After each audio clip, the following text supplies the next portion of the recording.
buyer beware in a big way when you're buying used vehicles. You have a couple of players here. You have the dealership that sold the car, Right. and you have a shop that repaired it that way. Yes.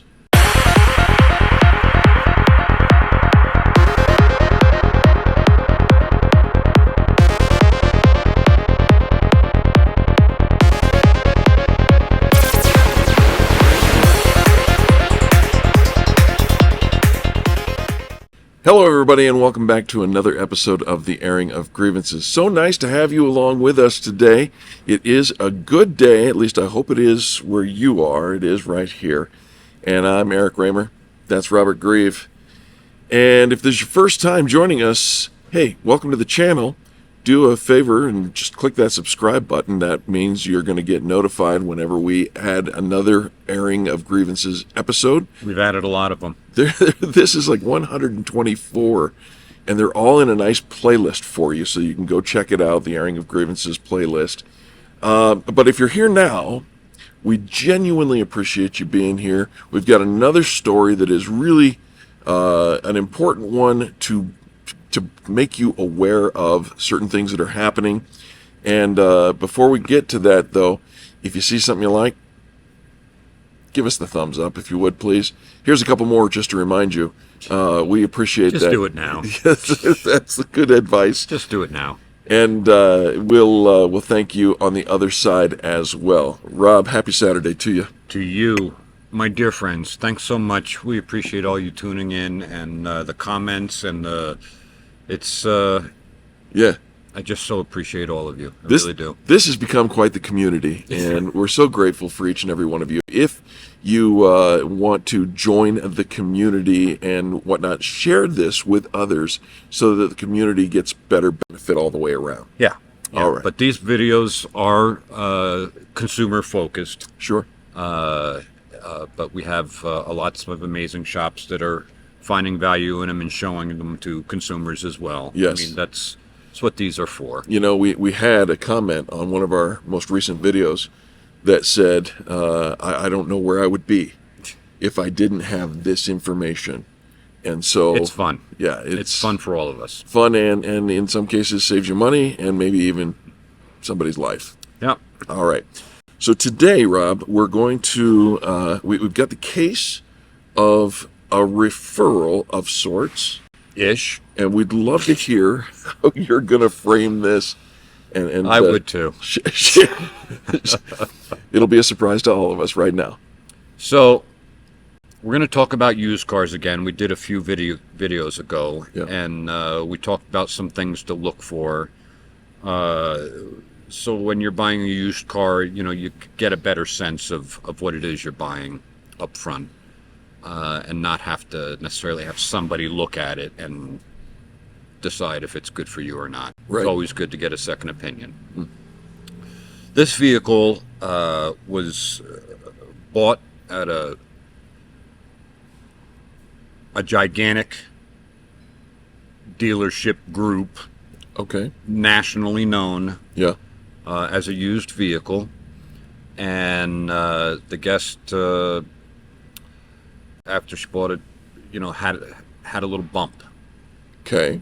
And just a dent in the quarter panel, not a big deal. Brings it to another major corporation, national corporation body shop, Okay. the largest there is, and schedules an appointment, brings it in, drops it off. They removed the bumper. They put the bumper back on and said, "You don't need us, you need Nylund's." And they're not going to fix the car for her. Well, I don't know where to whether to say thank you or what the heck. Yeah. So, might as well just throw this picture up on the screen there. Yeah. And so we're looking at a very nice, clean Jeep. I mean, it's a little dirty in this picture, but Sure. regardless, it looks good. And, you know, look at it from the other side. Looks good.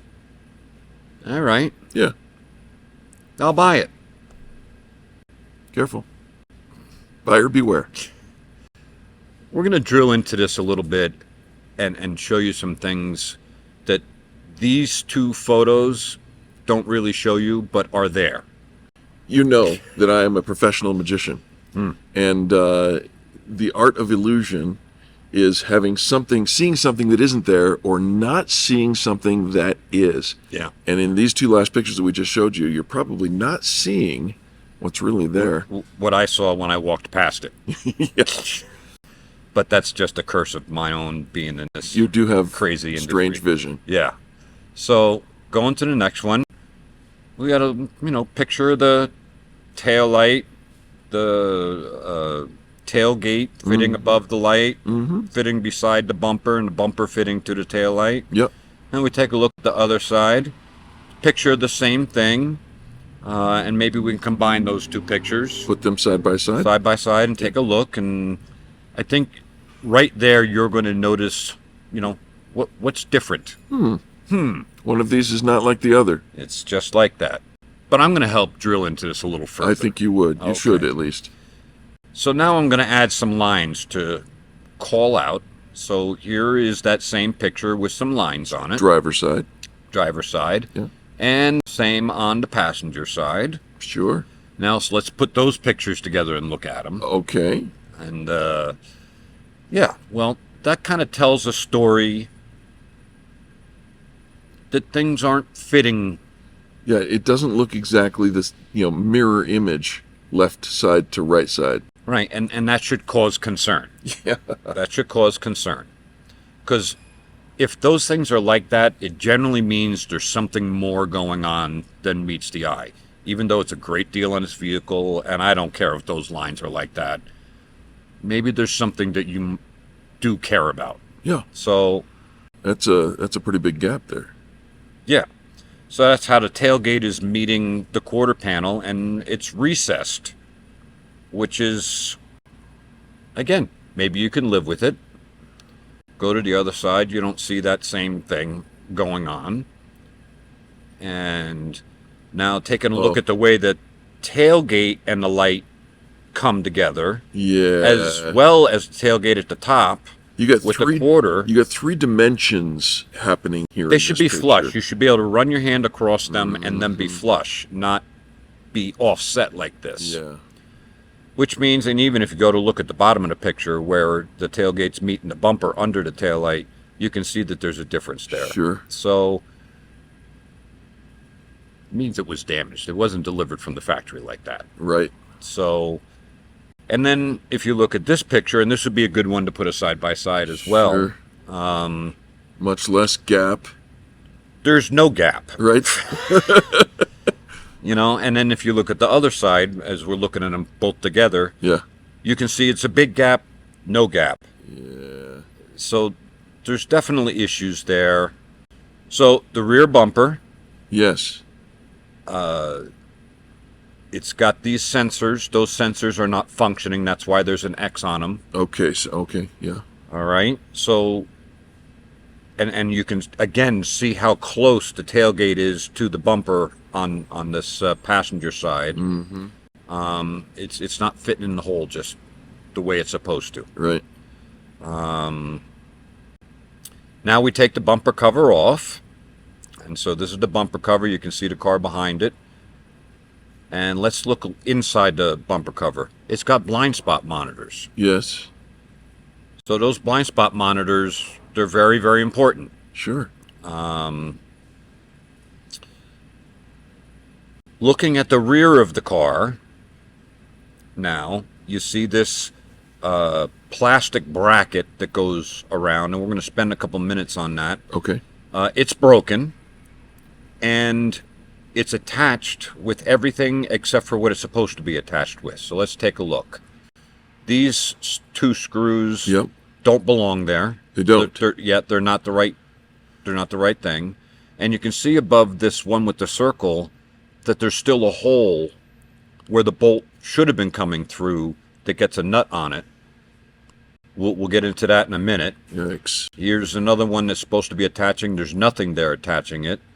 There's one that it's nothing there to attach it, but there's a wrong one there attaching it, a screw. This looks like Frankenstein's monster. Yeah, this one doesn't have anything. This one, again, has an open hole and a screw. None of this is correct. Rob, And the bumper sits on this. And the wiring harness sits across this. And a sensor sits on this.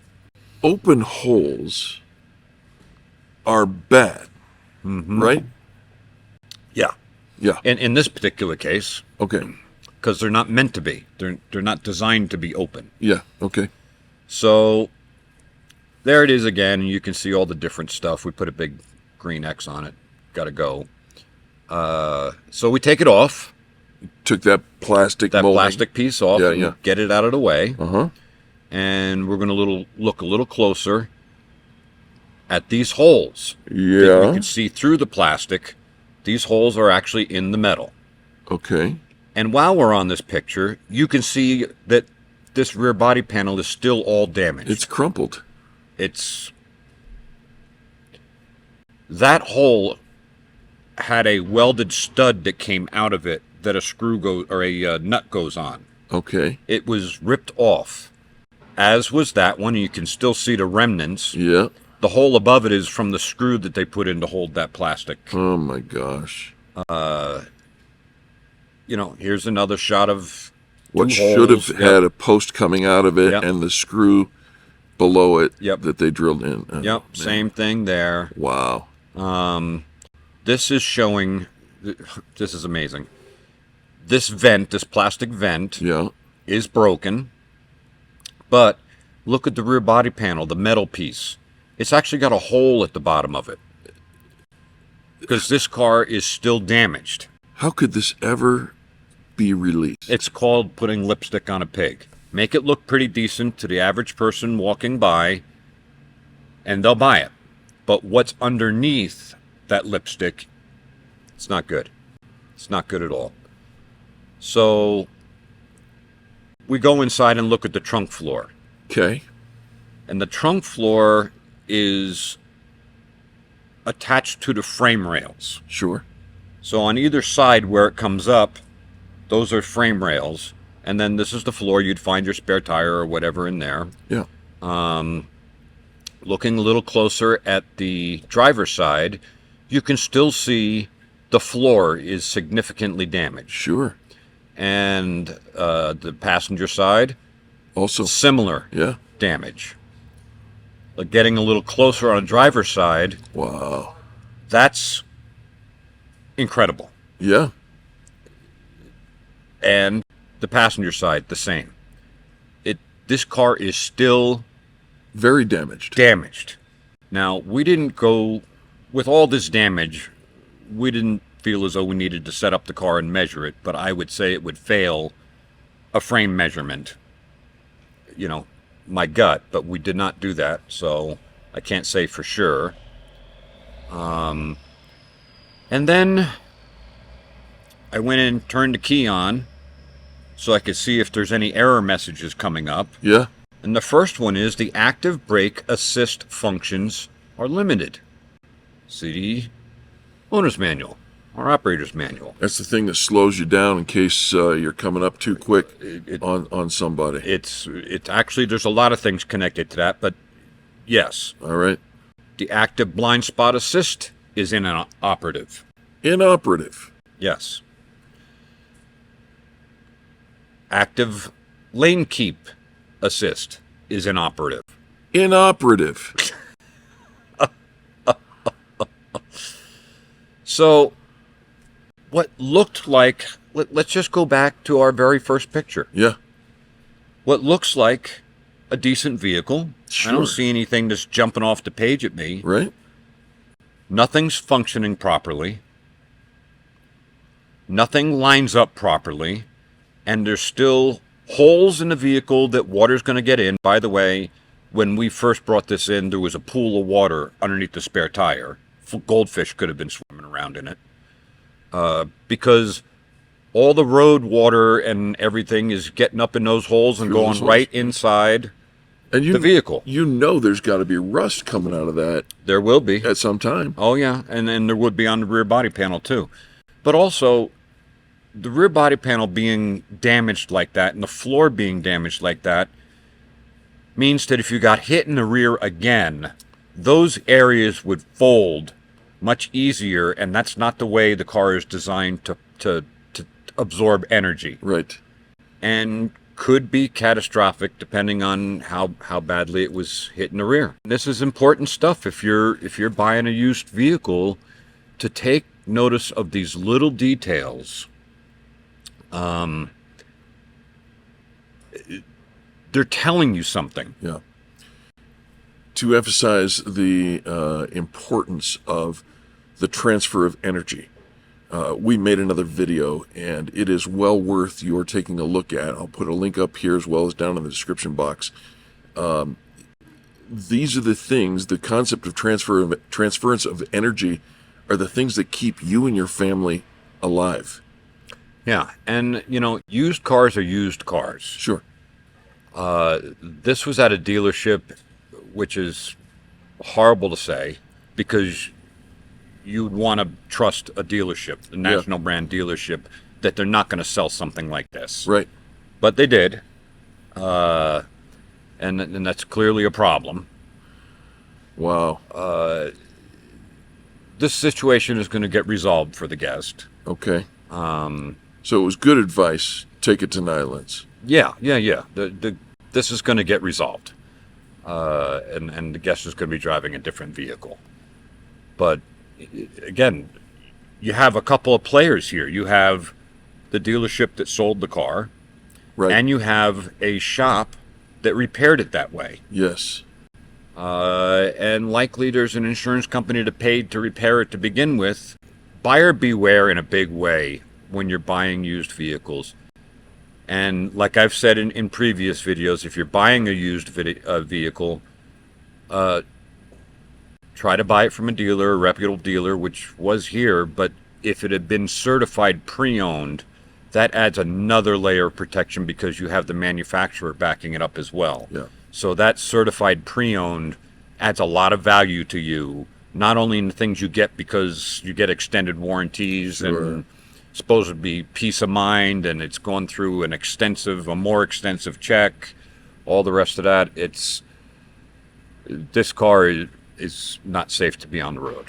So thank you for bringing that's what I have for today. It's great, and thanks for bringing it to our attention. I wish you a very happy Saturday. To you. And you as well. My dear friends, thanks so much for tuning in. I hope you found value. Have an amazing week, and I'll see you next Saturday.